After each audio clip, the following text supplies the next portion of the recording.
Hi, I'm John Baker for John Baker Music, and today I'm going to be reviewing my Yamaha Revstar RS420.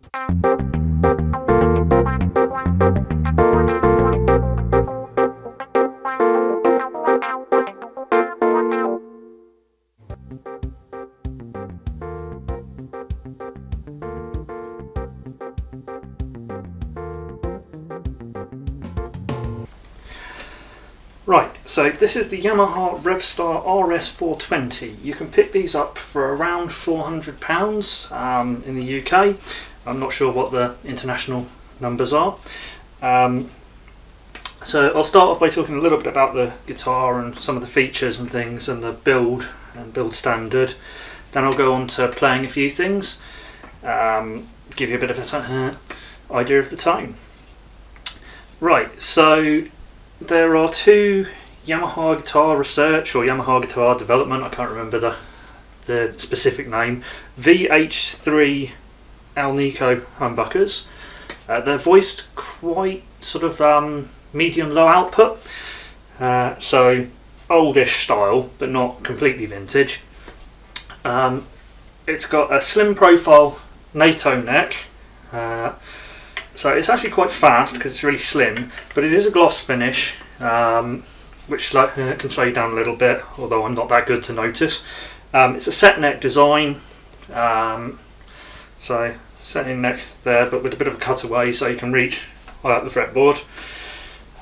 We've got 22 frets, I think. The neck is, the sort of frets are perfect, there's no sharps or anything on there, and it's a rosewood fingerboard. The body again is NATO, but it's got a maple cap on the top, and the styling is the Yamaha RS styling or Revstar, which looks quite like their old SG style but slightly offset. It's something to do with cafe racer style apparently, but I don't really understand that. It does have a tummy cut on the back, which is handy, and it fits really nicely in there. There's no neck dive at all. It sits nicely whether you're standing or sitting. It's got own brand hardware on, sort of stop tail piece there, and box standard tuners. They're nothing to write home about, but they do tend to hold the tune fairly well. Let's find out whether it's still in tune.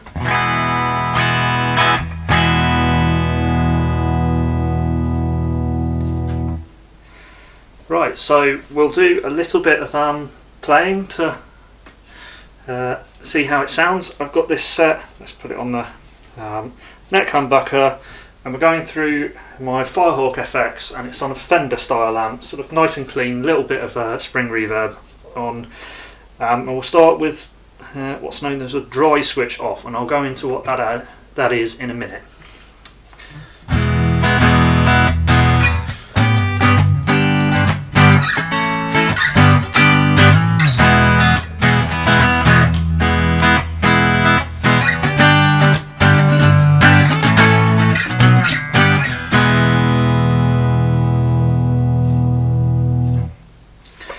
Going to middle position, so both humbuckers.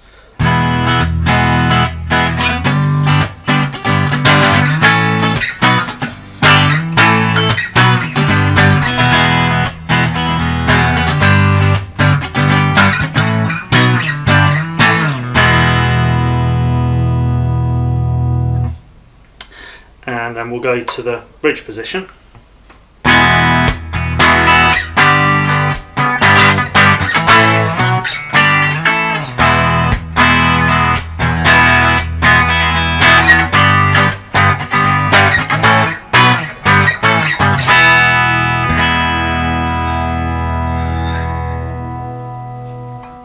And then what we'll do is put the dry switch on. So this is not a coil split or a coil tab, but what it actually is a series of, I think it's either capacitors or resistors, but basically it takes the bottom end off a little bit. It's quite a subtle effect, but the idea is it's meant to sound a little bit more like a single coil. So we'll pop the switch up and see how that sounds.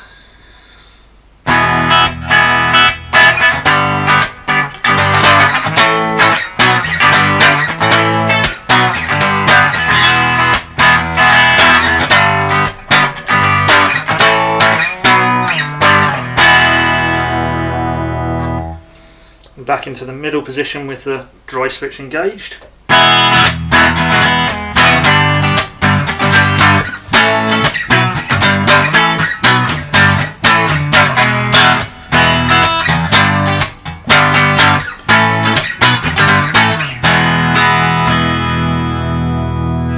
And then back up to the neck.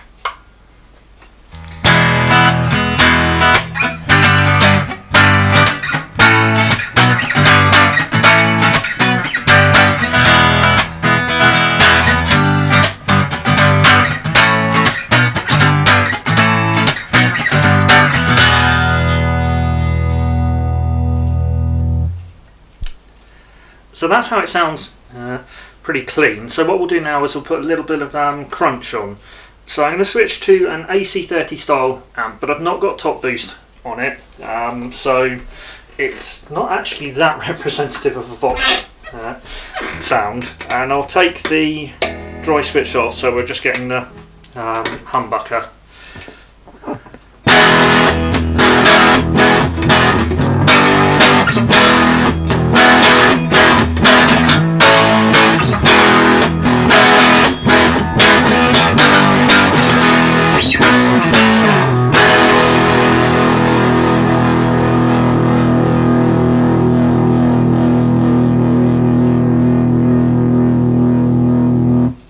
So you can hear it's got quite a lot of sustain.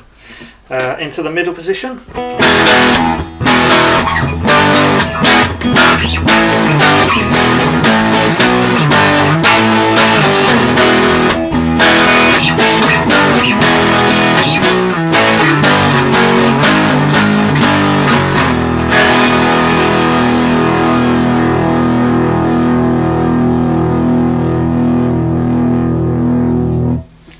Then onto the neck.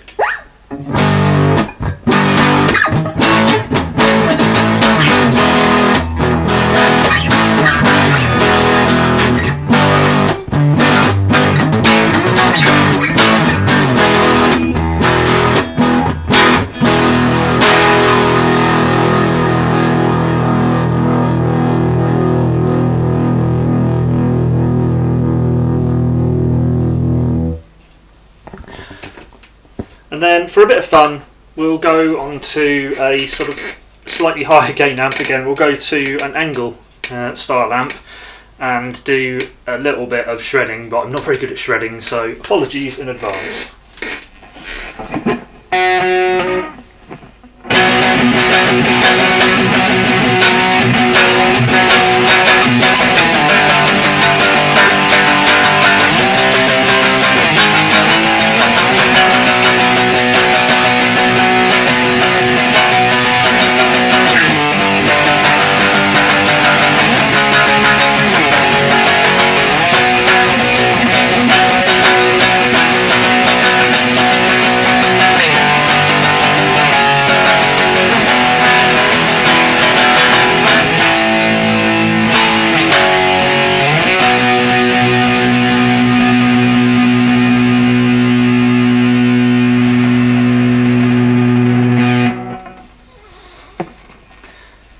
And a little bit more.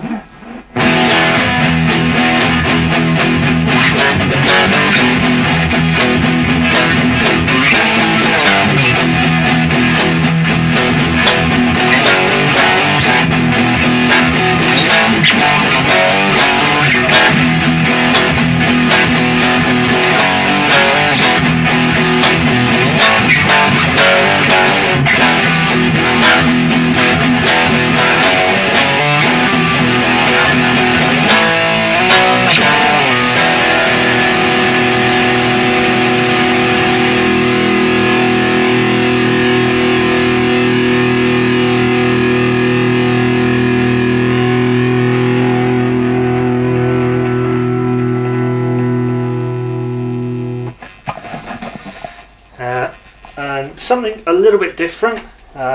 One thing I found playing with this guitar, if you roll the tone off a little bit, bring it back up into the neck position, and we can do some fairly convincing sort of bluesy jazz style.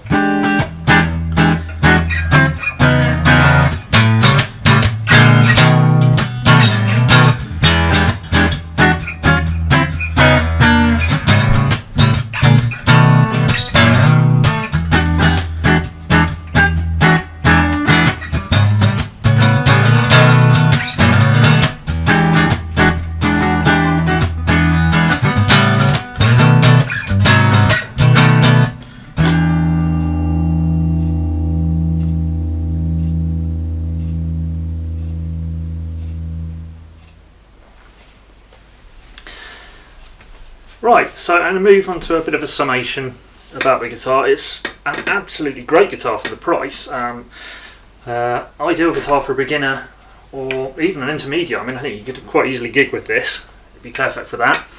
The fit and finish is excellent on this one. I know there have been other reviews that have suggested that perhaps the parts are substandard or the fit and finish is substandard in the ones that they had, but I can't really see anything wrong with this one. So maybe it's one of those guitars whereby you just have to try a few out, but I appreciate that it can be a bit tricky to find one of these as they're not that common.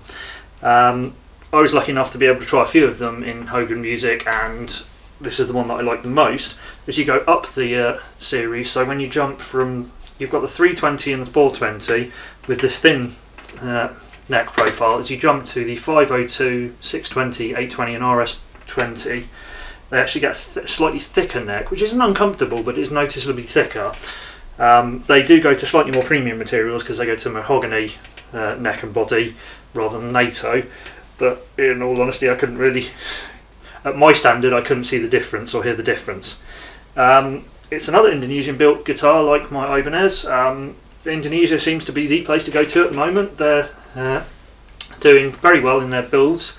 So much so that I know that Chapman Guitars have just opened a factory for their standard builds there, so Rob Chapman and co are pretty anal about quality and getting their brand up to spec, so I'm guessing they've got fairly happy with Indonesia. And Yamaha is certainly no slouch in the quality department. They've been doing musical instruments for years, they know what they're doing, so basically this is an ideal all-rounder guitar. If you're not specifically after, say, a Squier or Fender or Gibson Epiphone type guitar, and if you like the styling, I mean, I really like the styling, but it's guitarists can be a little bit traditional in their styling, so and their tastes. So this one might not appeal to everyone. But I love the fact that it's a bit different. My background is synthesizers, drums, computer music, and saxophones as well. Now the saxophone's design hasn't changed for many, many years, but they do some funky designs down the neck with higher end models.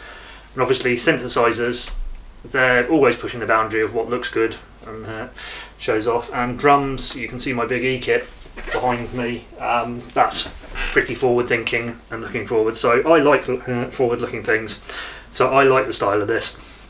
And I say thanks again to Hogan Music for selling me this one because it's awesome. And I've been John Baker, and this has been my review of my Yamaha Revstar 420. Thanks for watching, and don't forget to subscribe for more.